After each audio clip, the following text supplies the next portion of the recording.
These are 5 pet carriers I would never use if I was flying with my pet in cabin. I'm in Orlando, just made a delivery here and I'm on my way back home. Now I'm about to pop in through security, so let me take you with me. I never have time to make these videos anymore, so I'm just going to do it while I'm inspired and I'm here at the airport. Truthfully, I don't know if it's inspiration or if I'm just over-caffeinated today, but either way, it's going to benefit you.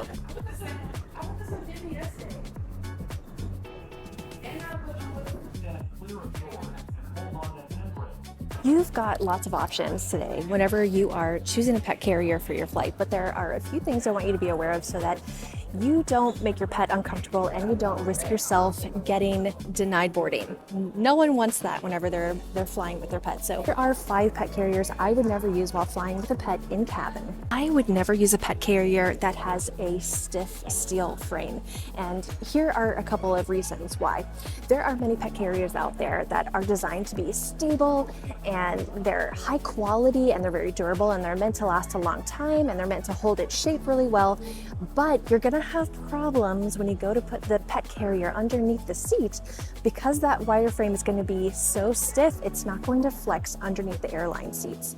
Depending on the airline and the aircraft that you're flying on, that under-seat height dimension can be anywhere between 8 inches and 13 inches. So if you have a steel wire frame that exceeds those dimensions, you're going to have a really hard time getting your pet under that seat. This is why I always recommend using a pet carrier that has a flexible frame. And the Sherpa Deluxe is one of those. It has the one end has more of a steel frame and it has steel bars going through the top, but the back end where the pocket is soft and flexible so that you can push it underneath the airline seat and then pop it back into place. So it keeps its shape, but it's still flexible enough to get under any airline seat that you're flying on. Number 2, I would never use one of those pet carriers that has built-in wheels. And these can look really attractive in the beginning. If you have a heavier dog, you're thinking, oh great, I'm just gonna be able to wheel through the airport. But once you go to put that pet carrier under the seat, you're gonna realize how much valuable real estate is being taken up by the wheels. If those underseat dimensions are only 11 inches or 13 inches and 2 to 3 inches are being taken up by those wheels, that means your pet has to be 2 to 3 inches shorter. If you're flying with a kitten or small puppy, then those built-in wheels are going to be just fine. But a better alternative, if you have a larger pet and you really want the comfort of having wheels, I recommend the Cazziela. Sorry, they just changed my gate. I definitely recommend the Cazziela with a removable wheelbase. The wheels are attached by Velcro tabs, and then before you get on the plane, you can remove the wheelbase, and then you're gonna tuck it in the overhead bin with your carry-on. That way, your pet gets all of that extra real estate under the seat that's not being taken up by a wheelbase.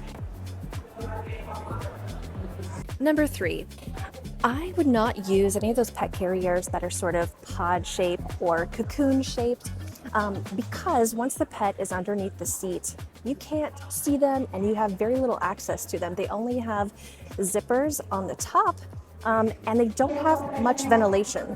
They're great for in the car, but in my opinion, they're not really great for in-cabin travel. They're also really heavy, so if you already have a heavy pet, that's just adding an extra 4 pounds to the weight.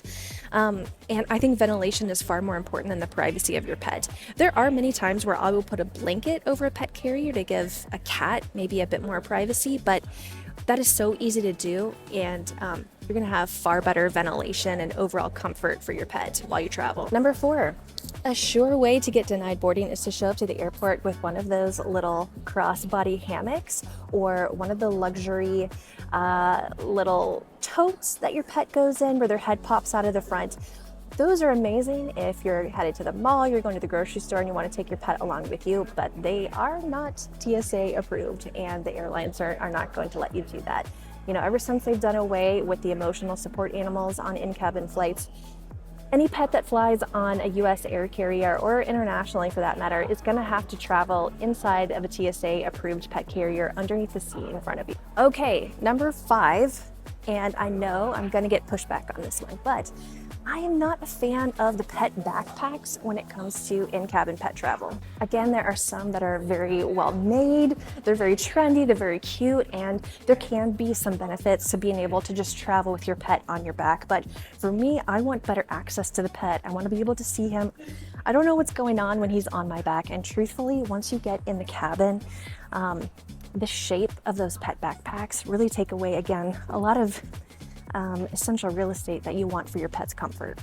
The only time that I really think a pet backpack will work is if you have a smaller cat or you have a small breed dog, maybe something under 10 pounds. Otherwise, just invest in a proper pet carrier and don't be afraid to hold him in your hand or wheel him through the airport rather than keeping him on your back.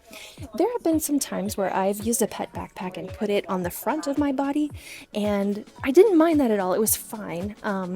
But again, you're just taking away some real estate under the seat whenever you finally get on the plane. Okay, these are just my personal opinion of 5 cautions I have when choosing the right pet carrier. But I challenge you to prove me wrong. If there's a pet carrier that you love, that you swear by, that you use all the time for your pet, let me know in the comments because I want to try it out. I try all of them, okay? And I want to report back what works on all the major US airlines is going to prevent you from having any troubles while you're flying with your pet. By the way, this Virgin Nest pet carrier is my new favorite right now because it's got a nice price point. I can get it on Amazon. It can arrive to my house in 2 days.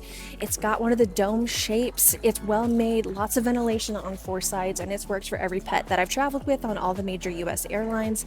So that in tandem with the Sherpa Deluxe, I think they're both worth a try when you're scheduling your next flight. I'm Amanda. I'm a professional flight nanny, and over the last 5 years, I've been flying with your pets all over the world, and these are just some things that I've learned through experience, and I want to save you a little bit when it comes to doing research about the right airline and the right pet carrier for your next flight. If you still have questions and want some one-on-one assistance choosing the right pet carrier, or perhaps choosing the right airline or the right route for your next family move or your next trip, you can schedule a one-on-one consultation with me. There's going to be a link down below.